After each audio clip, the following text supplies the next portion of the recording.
अस्सलाम वालेकुम वरहमतुल्लाहि वबरकातुहू। कैसे हैं आप सब? उम्मीद है कि आप सब खैरियत से होंगे। आज का हमारा टॉपिक ऑफ डिस्कशन जो है वो सेल और उसके थ्योरी के बारे में है। सेल एंड सेल थ्योरी के बारे में है। तो ये टॉपिक भी बायोलॉजी से रिलेट करता है।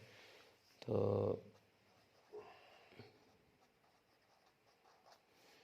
Cell and cell theory.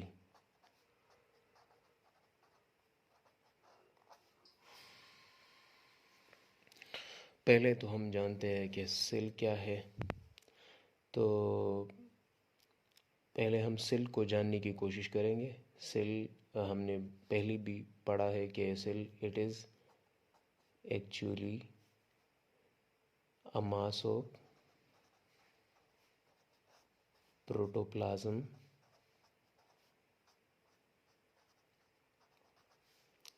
which is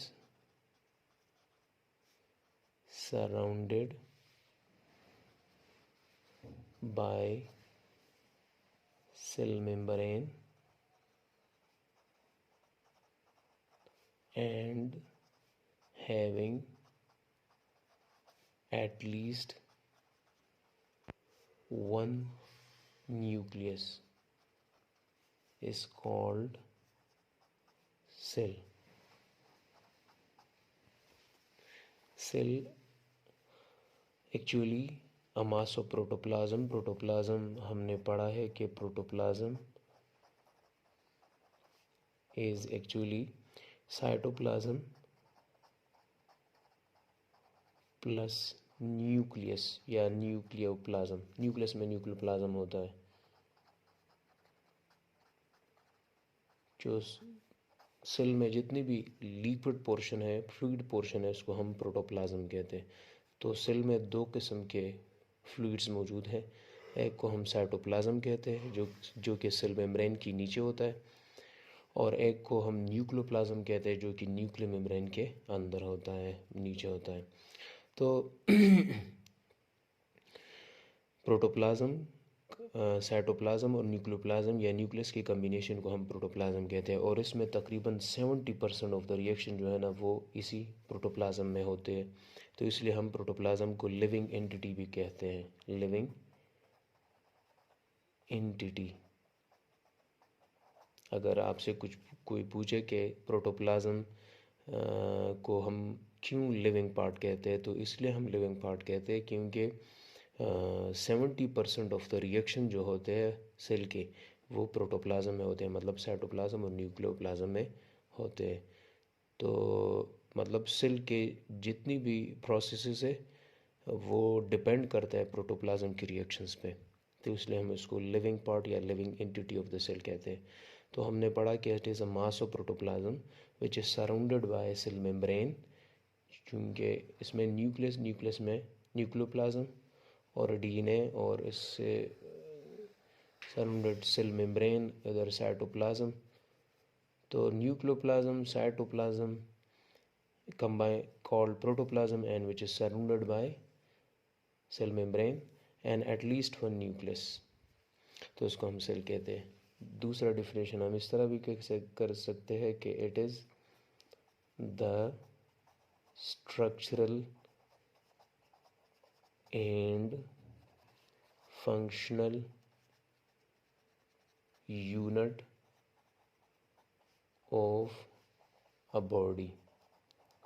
level of organization में हमने पढ़ा था कि सेल को हम क्यों structural functional unit of the body कहते हैं। तो इसलिए कि सेल कंबाइन होकर टिश्यू बनाते हैं, टिश्यू से ऑर्गन बनता है, ऑर्गन कंबाइन होकर सिस्टम बनाता है।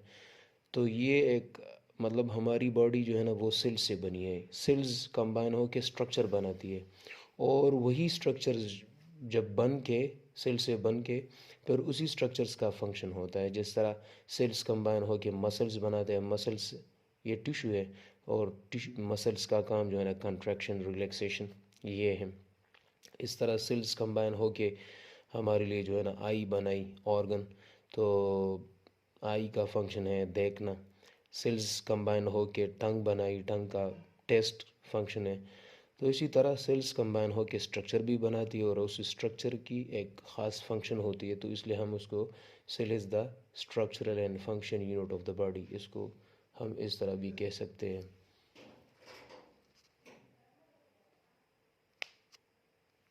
फिर इसके बाद हम पढ़ते हैं कि सेल को डिस्कवर किसने किया। तो सेल के डिस्कवरी के बारे में हम पढ़ेंगे। अब सेल तो हमने जान लिया कि सेल क्या है, अब इसके डिस्कवरी में के बारे में पढ़ेंगे कि सेल को डिस्कवर किसने किया।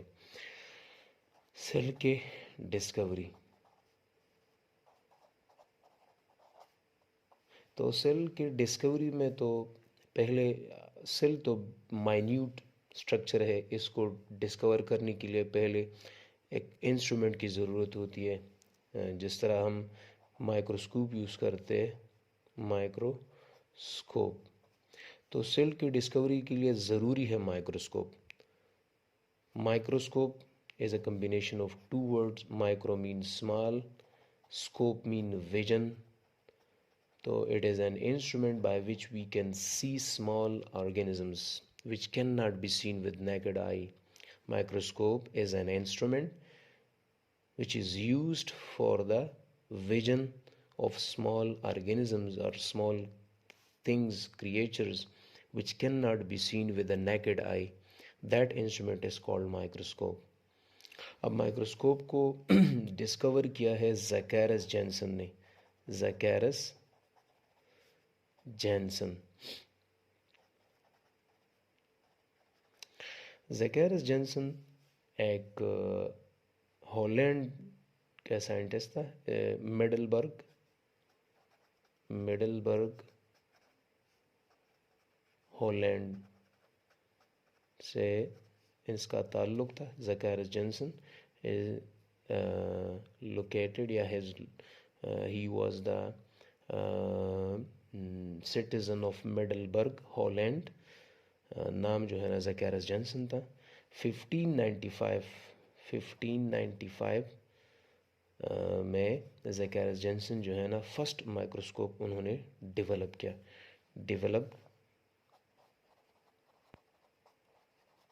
माइक्रोस्कोप, तो माइक्रोस्कोप की शुरुआत जो है ना वो ज़ैकेरस जैनसन ने किया और ये तकरीबन 1595 या 1595 इसके लगभग जो है ना उन्होंने डिस्कवरी ऑफ माइक्रोस्कोप की। उसके पहले भी लोग जो है ना वो कोशिश करते थे, लेकिन ज़ैकेरस जैनसन ने उसकी जो कोशिश थी वो कामयाब हुई और उन्होंने जो माइक्रोस्कोप डिस्कवर किया तो वो असल में कंपाउंड माइक्रोस्कोप था।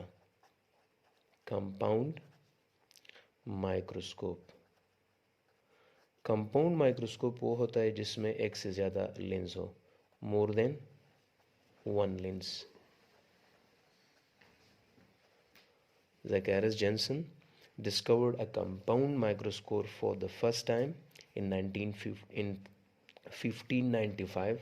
He was a citizen of Middelburg, Holland. तो ये उसकी थोड़ी बहुत तारुफ थी कि ज़ैकेरस जैनसन मिडलबर्ग हॉलैंड का रिहायशी था। उन्होंने 1595 में माइक्रोस्कोप डेवलप किया। वो माइक्रोस्कोप जो है वो कंपाउंड माइक्रोस्कोप था। कंपाउंड मीन कि उसमें एक से ज़्यादा लेंस पाए जाते थे।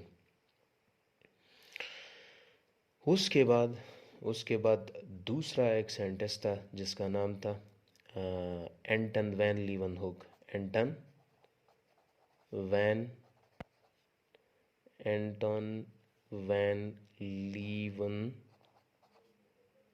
लीवनहुक,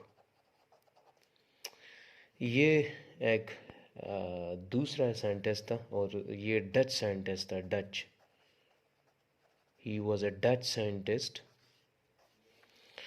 और ये जो है ना इसका नाम था एंटन वैन लीवनहुक और ये तकरीबन मिड ऑफ 16th सेंचुरी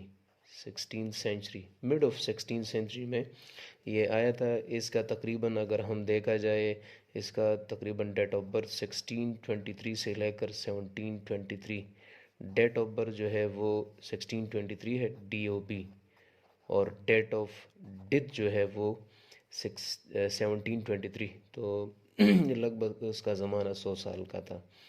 तो middle of in the middle of 1600 या 16th सेंचुरी उन्होंने एक ये असल में तारीख़ में लेंस मेकर के नाम से मशहूर है। ये एक लेंस मेकर था, ये लेंसेज बनाता था। लेंसेज मुख्तलिफ़ लेंस ये बनाते थे और इससे जो है ना वो मुख्तलिफ़ चीज़ें देखते थे। तो एंटन van लीeuwenhoek was a Dutch scientist. His date of birth is 1623 and date of death is 1723. In the middle of 16th century, he developed many different lenses और ये भी कहा जाता है कि उन्होंने तकरीबन 500 से ज़्यादा 500 प्लस माइक्रोस्कोपिक लेंस जो है ना, माइक्रोस्कोपिक लेंसेज उन्होंने डेवलप किए थे, दरियाफ्त किए थे, बनाए थे और उसके ज़रिए उन्होंने मुख्तलिफ़ चीज़ें देखी अपनी दौर में। ये भी कहा जाता है कि he was the first scientist, he was the first ever scientist in the history जिन्होंने पहली दफ़ा बैक्टीरिया और इस तरह मुख्तलिफ प्रोटोजोन्स को देखे थे। He was the first scientist to discover या to see bacteria in protozoans. इसके अलावा ब्लड सेल्स को भी उन्होंने आइडेंटिफाइड किए थे। इसके अलावा स्पर्म सेल को, स्पर्म सेल्स पहली दफ़ा उन्होंने स्पर्म सेल्स, ह्यूमन के स्पर्म सेल्स को डिस्कवर किए थे। तो दोबारा से हम देखते हैं कि एंटन वैन लीeuwenhoek एक डच साइंटिस्ट था जिसकी डेट ऑफ बर्थ 1623 थी, डेट ऑफ डेथ 1723 और in the middle of 16th century, sorry 17th century, ये 17th सेंचुरी में आता है। In the middle of 17th century he was known as a lens maker. He developed more than 500 microscopic lens. He was the first scientist to study bacteria, protozoans, blood cells, sperm cells and इस तरह के मुख्तलिफ जो है ना round worms भी discover किए थे। इसके साथ साथ रोटिफर्स, ये मुख्तलिफ़ चीज़ें इन्होंने अपने वक्त में जो है ना डिस्कवर किए थे। इसके बाद जो है ना एक साइंटिस्ट था जिसका नाम था रॉबर्ट हुक। रॉबर्ट हुक, असल में रॉबर्ट हुक का ज़माना इनसे पहला था। रॉबर्ट हुक का ज़माना ये एंटन वैन लीeuwenhoek से पहला था। रॉबर्ट हुक 1665 में आए थे। बाज़ लोग 1663 कहते हैं और बाज़ लोग जो है ना 1665 कहते हैं। दोनों करेक्ट हो सकते हैं क्योंकि हिस्ट्री में इस तरह डेट्स की इतनी अहमियत नहीं होती। साइंटिस्ट का रोल अगर आपको पता हो कि उन्होंने क्या किया है तो ये बहुत बेहतर है। तो रॉबर्ट हुक एक्चुअली ये इंग्लिश साइंटिस्ट था, इसका ताल्लुक इंग्लैंड से है, तो इंग्लिश साइंटिस्ट था और ये वो वाहिद साइंसदान था जिन्होंने सेल को डिस्कवर किया। Discovery of cell, discovery of cell, cell की डिस्कवरी रॉबर्ट हुक ने की थी। असल में तारीख़ में ये बात बहुत ज़्यादा मशहूर है कि रॉबर्ट हुक जो है ये एक प्रीस्ट था, पादरी था, प्रीस्ट इन द चर्च। क्योंकि ये क्रिश्चियन था तो ये चर्च में पादरी था। प्रीस्ट मीन पादरी, ये मॉन्क इसको हम बोल सकते हैं। तो वो चर्च में पादरी था और उस ज़माने में पादरियों के लिए एक रूम होती थी, लिविंग रूम, लिविंग रूम होती थी। उसका स्ट्रक्चर कुछ इस तरह था। तो अगर देखा जाए 1 2 3 4 5 6, इसके 6 कॉर्नर से, तो इस लिविंग रूम को उस वक्त इसको हम उसको उस वक्त सेलुला के नाम से जानते थे। सेलुला मतलब उस वक्त सेलुला उस लिविंग रूम को कहा जाता था जो 6 कॉर्नर था, हेक्सागोनल था, हेक्सागोनल रूम था। तो रॉबर्ट हुक ने डिस्कवरी ऑफ सेल तो उन्होंने की थी, लेकिन असल में वो तारीख में जो वाक़या है कि वो एक पादरी था चर्च में, और उसको रहने के लिए एक 6 कॉर्नर रूम जो है ना वो मिली थी, और उस 6 कॉर्नर रूम जो हेक्सागोनल रूम था उसको उस वक्त सेलुला कहते थे लोग, सेलुला। जब उन्होंने माइक्रोस्कोप के ज़रिए जो माइक्रोस्कोप उन्होंने यूज़ किया था, तो अंडर माइक्रोस्कोप उन्होंने अ पीस ऑफ कॉर्क एक कार्को प्लांट, पौधे के वो पट नहीं होता, कॉर्क मीन पट, जो जितना पुराना दरख्त होता है तो उसका पट होता है, तो उसका मतलब एक टुकड़ा उन्होंने माइक्रोस्कोप के ज़रिए ऑब्ज़र्व किया। Under microscope he observed a piece of cork और प्लांट, या पीस ऑफ कॉर्क इस तरह हम लिख सकते हैं। तो कॉर्क जो है ना ये डिड, असल में ये डिड होता है, डिड। जब उन्होंने वो पीस ऑफ कॉर्क देखा तो उन्होंने कहा कि उन्होंने इस तरह कहा कि ही ऑब्ज़र्व्ड spaces he observed spaces in cork. He observed spaces in cork and covered by boundary called cell wall.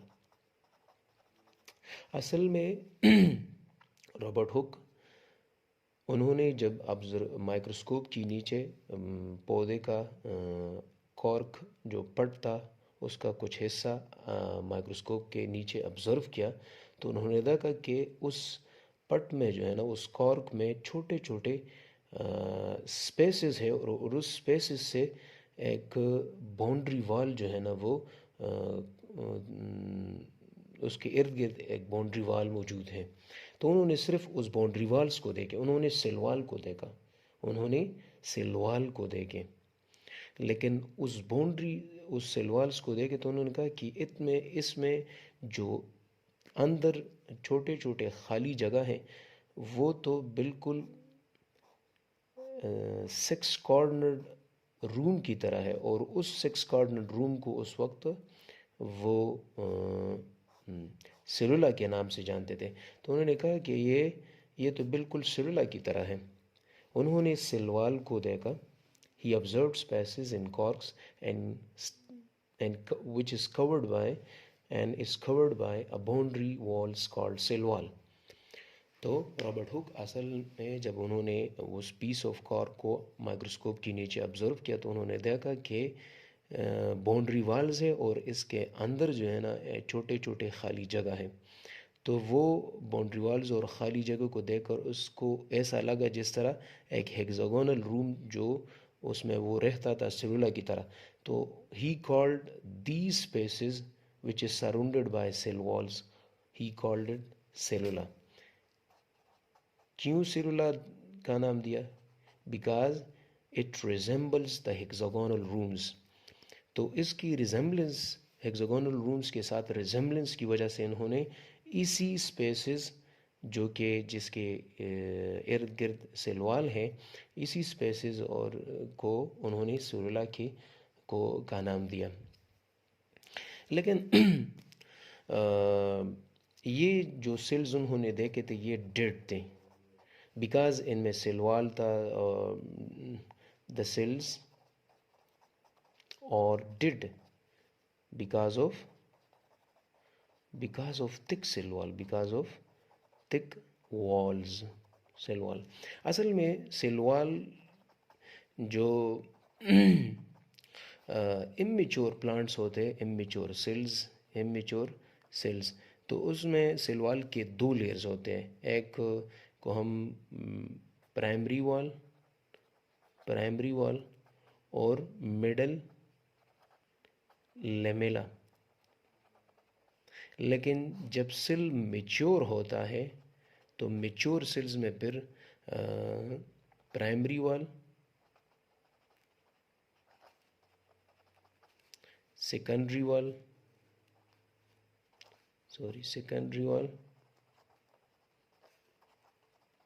और साथ साथ मिडल लेमिना। मतलब मेच्योर सेल्स में सेकेंडरी वॉल की एडिशन होती है, और सेकेंडरी वॉल में असल में लिग्निन होता है, लिग्निन, और लिग्निन की वजह से जो सेल वॉल होती है वो थिक होती है। जब इमेच्योर सेल्स में सेल वॉल थिन होता है, मेच्योर सेल्स में सेल वॉल थिक होता है। वजह ये होती है कि मेच्योर सेल्स में 3 लेयर्स होते हैं सेल वॉल के, सेकेंडरी वॉल्स एडेड होता है, और सेकेंडरी वॉल में लिग्निन की डिपोजिशन होती है। लिग्निन की डिपोजिशन की वजह से एक तरफ तो सेल वॉल थिक हो जाता है, दूसरी तरफ बिल्कुल इसका काम सीमेंट की तरह है, तो सेल वॉल बिल्कुल डेड होता है। जब सेल वॉल डेड होता है तो अंदर जो प्रोटोप्लाज्मिक कंटेंट होता है, वही प्रोटोप्लाज्मिक कंटेंट जो है ना वो ख़त्म होता है स्लोली एंड ग्रेजुअली, और अंदर से सेल जो है ना वो डेड होता है। तो अगर हमसे कोई पूछे कि रॉबर्ट हुक ने सेल देखे थे पीस ऑफ कॉर्क में, और वो एक्चुअली उन्होंने सेल नहीं देखे थे, बल्कि उन्होंने देखा कि स्पेसिस है और उस स्पेसिस के इर्द गिर्द सेल वॉल मौजूद है, और वो वॉल बहुत थिक है, जिसकी वजह से वो डेड स्पेसेस उन्होंने डिस्कवर किए। तो जो सेल उन्होंने डिस्कवर की थी असल में वो डेड थे। लिविंग सेल हमने, जिस तरह रॉबर्ट हुक तो पहले आया था, तो रॉबर्ट हुक का ज़माना पहले था, उन्होंने पहले डेड सेल डिस्कवर की। हमने बाद में ये डिस्कस किया कि एंटन वैन लीवन हुक जो है ना, उन्होंने लिविंग सेल्स, तो फर्स्ट लिविंग सेल एंटन वैन लीवन हुक, इन्होंने लिविंग सेल्स डिस्कवर किए थे एंटन वैन लीवन हुक ने, और रॉबर्ट हुक ने 1665 में डेड सेल्स डिस्कवर किए थे, और एंटन वैन लीवन हुक ने लिविंग सेल डिस्कवर किए थे। तकरीबन ज़माना कुछ 1673 के करीब था ये, इसका दौर था, इसलिए हमने मिडल ऑफ 17th सेंचुरी ये लिख दिया। तो उन्होंने, और उस वक्त का एक सिस्टम था royal society of London, royal society London, ये एक सोसाइटी थी जिसका ये फिर परमानेंट मेंबर बन गया एंटन वैन लीवन हुक, क्योंकि इसकी कंट्रीब्यूशन बहुत ज़्यादा थी, क्योंकि उन्होंने bacteria, protozoans, blood cells, sperm cells, round worms, nematodes, rotifers, इस तरह मुख्तलिफ प्रोटेस्टा भी उन्होंने डिस्कवर किए थे। बहुत सारी चीज़ें उन्होंने डिस्कवर की थे। उन्होंने एक ख़त लिखा था रॉयल सोसाइटी लंदन, इसको एक ख़त लिखा था कि मैंने ये चीज़ें देखे थे, और इसके जो सारी डिटेल्स थे उस ख़त में उन्होंने लिख लिए थे, और उसकी वजह से फिर वो एक परमानेंट मेंबर हो गया रॉयल सोसाइटी ऑफ लंदन। और फिर बाद में उन्होंने उसकी एक किताब जो है ना शाया की थी एंटन वैन लीवन हुक के नाम से, और इसमें उनके सारे डिटेल मौजूद थे।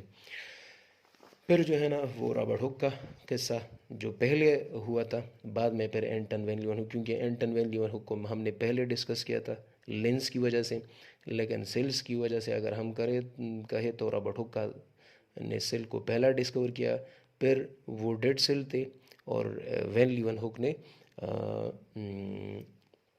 लिविंग सेल की बात कही थी। और इन्होंने ये डायग्राम्स जितने भी ड्रा किए थे, तो ये इन्होंने पब्लिश की थी माइक्रोग्राफिया में, माइक्रोग्राफिया, ये रॉबर्ट हुक की एक किताब, हम इस तरह कह सकते कि एक किताब थी। उन्होंने इसमें मुख्तलिफ जितनी भी चीज़ें ऑब्ज़र्व की थी, तो उसकी छोटे छोटे जो पैटर्न्स उन्होंने बनाए थे, जिस तरह देखे थे उसी तरह उस बुक में उन्होंने शाया किए थे। तो ही observed the structures and published in his books called Micrographia. इसके बाद जो है ना फिर मुख्तलिफ साइंसदान थे। अब सेल डिस्कवर हो गई। इसके बाद सेल की डिस्कवरी के बाद डिस्कवरी ऑफ न्यूक्लियस है। तो न्यूक्लियस की डिस्कवरी के लिए discovery of nucleus, discovery of nucleus. तो न्यूक्लियस के डिस्कवरी में एक साइंटिस्ट जिसका नाम एक 1831 भी लोग बाज़ बुक्स में जो है ना ये भी आया है, और बाज़ बुक्स में 1833 मेंशन है। लेकिन एक साइंटिस्ट था जिसका नाम रॉबर्ट ब्राउन था। रॉबर्ट ब्राउन असल में उन्होंने न्यूक्लियस डिस्कवर की। किस चीज़ में डिस्कवर की? एपिडर्मस ऑफ ऑर्किड्स के एपिडर्मस में उन्होंने न्यूक्लियस को डिस्कवर की थी। ऑर्किड्स के एपिडर्मस को इन्होंने न्यूक्लियस को डिस्कवर की थी। और ये तकरीबन ज़माना ये 1833 से 1831 था। मुख्तलिफ बुक्स में मुख्तलिफ डेट्स उन्होंने मेंशन किए। इस न्यूक्लियस को उन्होंने कहा एक दूसरा नाम भी दिया, एरियोला। He called areola. बाद में न्यूक्लियस भी उन्होंने वही नाम दिया, लेकिन उन्होंने दो लफ्ज़ इस्तेमाल किए, न्यूक्लियस भी इस्तेमाल किया, एरियोला भी इस्तेमाल किया। तो Robert brown was the first scientist who discovered nucleus for the first time in the plant cell. Robert brown ने न्यूक्लियस डिस्कवर किया था, लेकिन न्यूक्लियस उन्होंने प्लांट सेल में डिस्कवर किया था। और उन्होंने इस तरह कहा कि he observed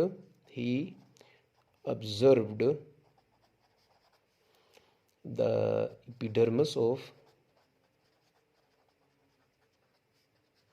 orchids and stated that there is an opaque spot in the cell. Robert brown ने, जिस तरह हमने कहा कि उन्होंने भी न्यूक्लियस डिस्कवर की थी, लेकिन प्लांट सेल में उन्होंने कहा कि प्लांट के सेल में एक ओपेक सा जगह है जिसको उन्होंने न्यूक्लियस का नाम दिया या एरियोला का नाम उन्होंने दिया। इसके बाद ज़माना आता है थियोडर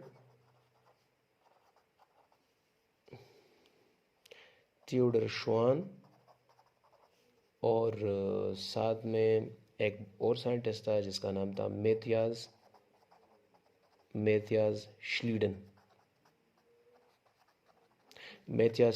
एंड थियोडर श्वान ये जोलॉजिस्ट था और इंग्लैंड से इसका ताल्लुक़ था, इंग्लैंड। और मैथियास श्लीडन ये बूटानिस्ट था और इनका ताल्लुक़ जो है ना जर्मनी से था, जर्मनी। और दोनों का तारीख़ तकरीबन सेम है, 1838।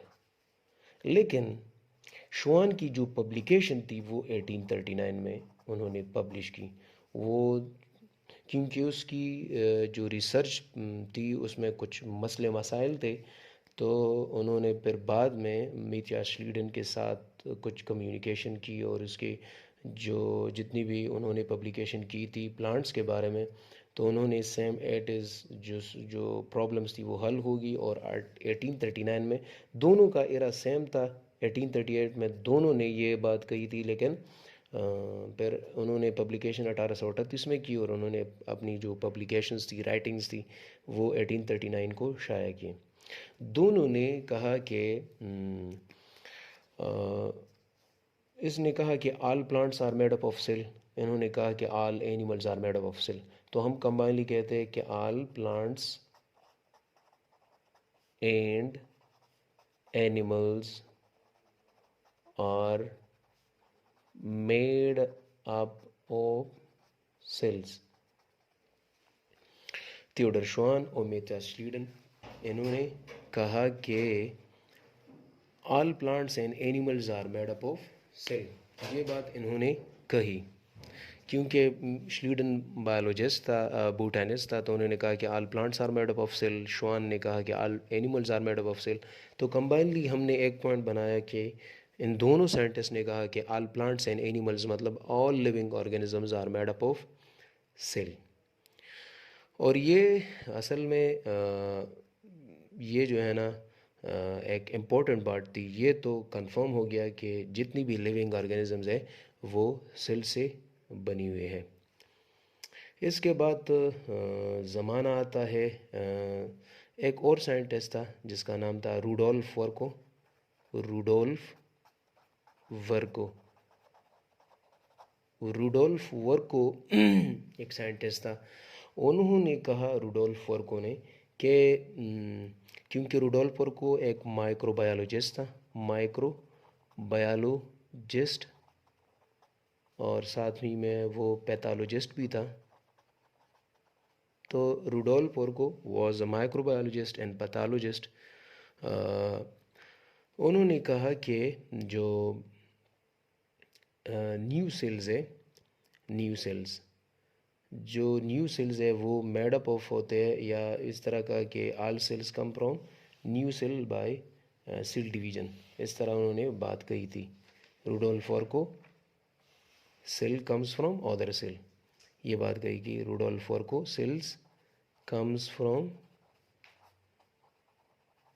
Other cell, cells comes from other cells, जिसको हमने उन्होंने इस तरह कहा था, ओमनियस सेलुला ई सेलुली। असल में उन्होंने अपनी पब्लिकेशन में ये बात कही थी, जिसका इंग्लिश ट्रांसलेशन ये है कि cells come from other cells. Rudolf Virchow एक माइक्रोबायोलॉजिस्ट और पैथोलॉजिस्ट था। उन्होंने कहा कि जितनी भी सेल्स है वो दूसरे सेल से बनी हुई है। इस तरह new cell arise from the pre existing cell by cell division, या हम इस तरह भी कहते हैं कि new cell arises from pre existing cells by cell division, और जिसको उन्होंने उस वक्त ओमनियस सेलुला ई सेलुला के नाम से पब्लिश किया था, जिसके मानी थी new cell arise from the pre existing cell by cell division, या हम इस तरह भी कहते हैं कि cell comes from other cell. मतलब इस तरह भी कहते हैं कि living organism are made up of living cell, living organisms are made comes from living organism. और इसको प्रूव करने के लिए लोइस पास्चर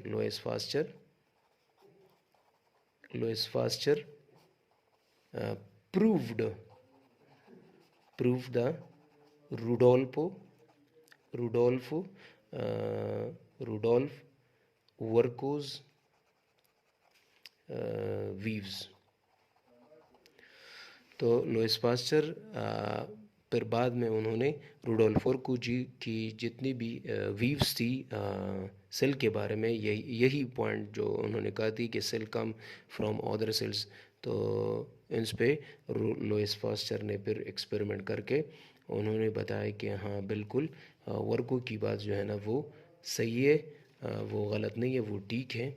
और नए सेल जो है ना वो पहले मौजूद सेल्स की डिवीजन से आती है।